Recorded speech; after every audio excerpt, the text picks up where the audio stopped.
या कुछ भी कहें। योगी आदित्यनाथ जी कह रहे हैं अब जो रास्ता हमने चुना था, जिस राह पर हम निकले थे, वो अब पूरा होता हुआ दिखाई दे रहा है। हिंदुओं की गर्व की बात है जो ये ध्वजारोहण हुआ है। कौन से रास्ते पर चले थे मोदी जी, ये योगी जी? जब जब इन्होंने ये आए थे तो ये सोचकर चले थे कि मैं मंदिर बनाऊंगा। ये तो रास्ते में आने वाली चीजें हैं। आपको मंदिर बनाने का मौका मिल गया, आपने मंदिर बनाया, आपको कुछ और अच्छे मौके मिलेंगे, इससे भी बड़े काम करेंगे आप। मुझे इस बात से कोई एतराज नहीं है, लेकिन ये पूरा हो गया क्या? क्या पूरा हो गया? 27 में चुनाव, योगी जी का लक्ष्य पूरा हो गया क्या?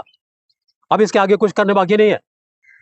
तो 2027 में चुनाव भी है, क्या लग रहा है चुनाव को देखते हुए ये तमाम चीजें हो रही है? देखिए, अगर आप ये वाली बात पूछना चाहते हैं तो आपको खुद पता होना चाहिए कि यहाँ पर एक एक कदम बढ़ाया जाता है सिर्फ चुनाव की दृष्टि से। कहा गया कि हमने बहुत पहले से योजना बनाई थी 10,000 जीविका को 10,000 रुपए देने की, वो जीविका लोगों को बिहार में, है ना।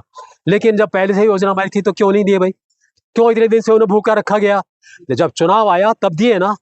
तो मेरा निश्चित रूप से कहना है कि जब चुनाव आता है और चुनाव को देखकर ही सारे काम किए जाते हैं। लेकिन योगी जी तो लगातार उत्तर प्रदेश में विकास कर रहे हैं, बुलडोजर का एक्शन चल रहा है, गुंडा राज खत्म हो रहा है। तो ये इसमें क्या बात है? उन्हें रखा किस लिए गया है?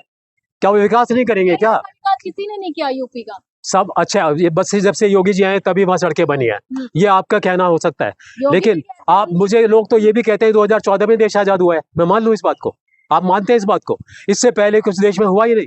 70 साल में जितने काम हुए हैं, आप अगर मेरे से इस बात पर डिबेट करिए अलग से, एक मिनट आप बताता हूं मैं। पिछले 10 सालों का आप एवरेज निकाल लीजिए और पिछले 70 सालों का एवरेज निकाल लीजिए, आप कहीं भी खड़े नहीं है विकास के नाम पर। टीएमसी के जो नेता है वो कह रहे हैं हम 6 दिसंबर को बाबरी मस्जिद का फिर से हम नींव रखेंगे, क्या उनको मान ले? ये जो देश विरोधी बातें जो कर रहे हैं, क्या बाबरी मस्जिद की नींव रखना देश विरोधी बात है? आप बताते हैं इसे देश विरोधी बात है? वैसे मैं इस बात पे जा नहीं रहा हूँ, आपने कहा है क्या ये देश विरोधी बात है? मैं आपसे सवाल, क्या ये देश में मतलब माहौल खराब करना नहीं है? तो जब तुम झंडे पे इतना हंगामा करोगे तो तुम क्यों उनको बार बार उकसाते हो?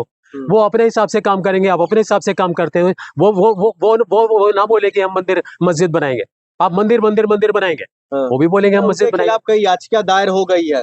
किसके खिलाफ? टीएमसी के नेता के खिलाफ। हाँ तो करिए, आपका तो काम है ये करना। कोई बोले ना, मैं बोल रहा हूँ मुझे भी देशद्रोही की याचिका कर देंगे आप अभी। कह रहे हैं आप भी मुझे धर्म विरोधी कह रहे हैं। तो टीएमसी के सांसद को क्या, नेता को क्या मतलब लेना देना इन तमाम मामलों को लेकर? क्यों वो आपको क्यों चुप जाती है किसी की भी ऐसी बातें? वो कह रहे हैं, उन्हें कहने दीजिए। आप अपने मंदिर को और ऊंचा बनाइए। आप जैसे कह रहे हैं कि वो और ऊंची सीढ़ी चढ़ गया, चढ़ाइए। इसमें सिर्फ हिंदू मुसलमान मंदिर मस्जिद ही मामला रह गया, मुद्दा रह गया है।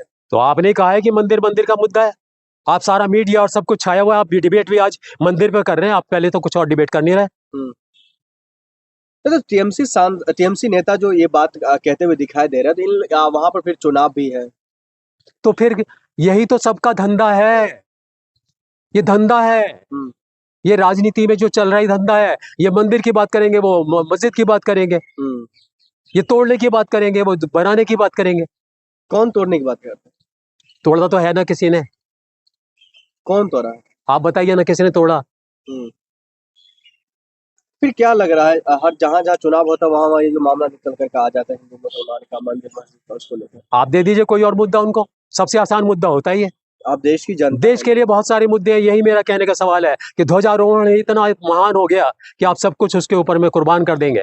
ठीक है, इसके अलावा भी बहुत सारे काम है देश को आगे बढ़ाने के लिए। ध्वजारोहण से देश आगे नहीं बढ़ जाता है, ध्वजारोहण से देश नहीं आगे बढ़ता है। मैं ये मतलब बोलना चाहता हूँ, धर्म हमारा ठीक है आगे बढ़ेगा,